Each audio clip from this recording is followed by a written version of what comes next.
Welcome to MB classes. Today we will discuss some most important diagram based questions of chapter How do organisms reproduce. तो start करते हैं first question से.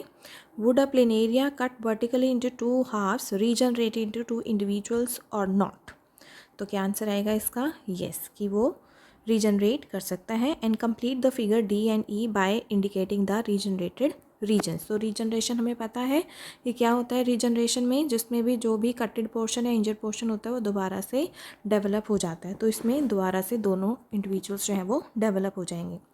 Second question में पूछ रहा है कि label the following parts and mention their functions also. तो पहला क्वेश्चन है organ where production of egg takes place. तो एग कहाँ पे बनता है? ओवरी में. तो आपने ये लेबल कर देना है. ठीक है, तो ओवरी का फंक्शन क्या हुआ? Production of eggs. Next one is site of fertilisation. Very important, ये डायरेक्ट 1 मार्क का क्वेश्चन भी आ सकता है आपके पास कि ह्यूमन फीमेल्स में फर्टिलाइजेशन कहाँ होती है? इस ट्यूब में, that is known as fallopian tubes या ओवी डक्ट. तो इसका फंक्शन क्या हो जाएगा? Fusion of male and female gametes takes place. Third is site of implantation. तो इम्प्लांट कहाँ होता है हमेशा? जो जैसे ही फ्यूजन होगी जाइगोट के बाद ब्लास्टोसिस्ट कहाँ जाता है? हमेशा यूट्रस में. तो साइट ऑफ इम्प्लांटेशन हो गई यूट्रस. ठीक है, जहाँ पे एम्ब्रियो डेवलप होगा. And next one is part from where entry of the sperms takes place and it enters from vagina. तो ये आपने वेजिना यहाँ पे लेबल कर देना है. Now second question. Next question is what would happen if we cut planaria at points A and B. तो planaria किसका हमने पढ़ा हुआ है रीजनरेशन के अंदर. तो रीजनरेट करेगा, जो भी कटेड पोर्शन हो गए वो दोबारा से न्यू इंडिविजुअल्स को डेवलप कर लेता है. Next is label the female gametophyte and the site of fertilisation in flower. तो अब यहाँ ध्यान रखना है कि फ्लावर की फर्टिलाइजेशन साइट पूछी है. तो फ्लावर में साइट ऑफ फर्टिलाइजेशन क्या होता है? ओव्यूल. ठीक है, और फीमेल गैमीटोफाइट किसको बोलते हैं? एम्ब्रियो सैक को.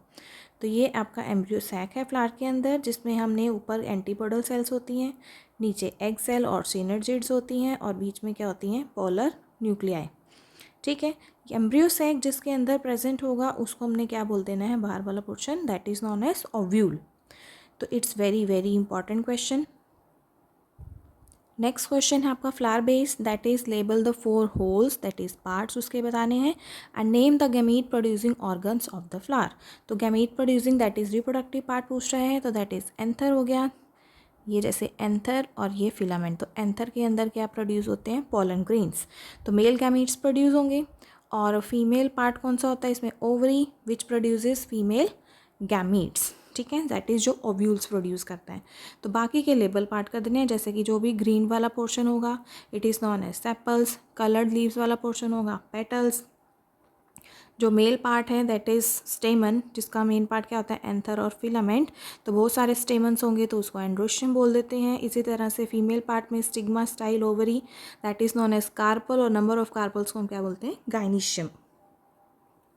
नेक्स्ट आपके पास सीड बेस्ड क्वेश्चन भी आ सकते हैं. फॉर एग्जांपल आपके पास सीड गिवन होगा, डायग्राम गिवन होगा, तो उसमें लेबलिंग के लिए पूछ सकते हैं. तो ऊपर पॉइंटेड एंड्स को हम क्या बोलते हैं? प्लिम्यूल, जो फ्यूचर शूट देता है. ठीक है, नीचे पॉइंटेड एंड्स को रेडिकल, जो फ्यूचर रूट देगा. और ये जो लीफ लाइक स्ट्रक्चर होंगे that is known as cotyledon. ठीक है, जो फूड स्टोरेज में हेल्प करता है. नेक्स्ट क्वेश्चन आपका ये ह्यूमन मेल रिप्रोडक्टिव सिस्टम से पूछा जा सकता है. किसी भी पार्ट को लेबल करने के लिए आ सकता है और उसका फंक्शन पूछा जा सकता है. नेक्स्ट क्वेश्चन आपका एमीबा के डायग्राम्स और पैरामीशियम के डायग्राम से भी आ सकता है. लेबलिंग के लिए आ सकता है, प्रोसेस का नाम पूछा जा सकता है. It's very very important. Next multiple fission in Plasmodium. तो आपको डायरेक्ट दिया होगा, यहाँ से पूछ लिया जाएगा कि ये क्या है. ठीक है, उसके बाद ये क्या बन रहे हैं? बहुत सारे न्यूक्लियस बन रहे हैं. फिर उसके बाद डॉटर सेल्स जो है वो रिलीज़ हो रही है, सिस्ट ब्रेक हो रही है. तो आपको पार्ट्स के नाम याद होने चाहिए.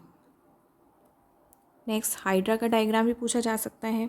ठीक है, बड जनरेट हो रही है, बड डेवलप हो रही है, बड ग्रो कर रही है. उसके बाद बड जो है पेरेंट बॉडी से डिटैच होकर दोबारा से न्यू हाइड्रा बनाएगा.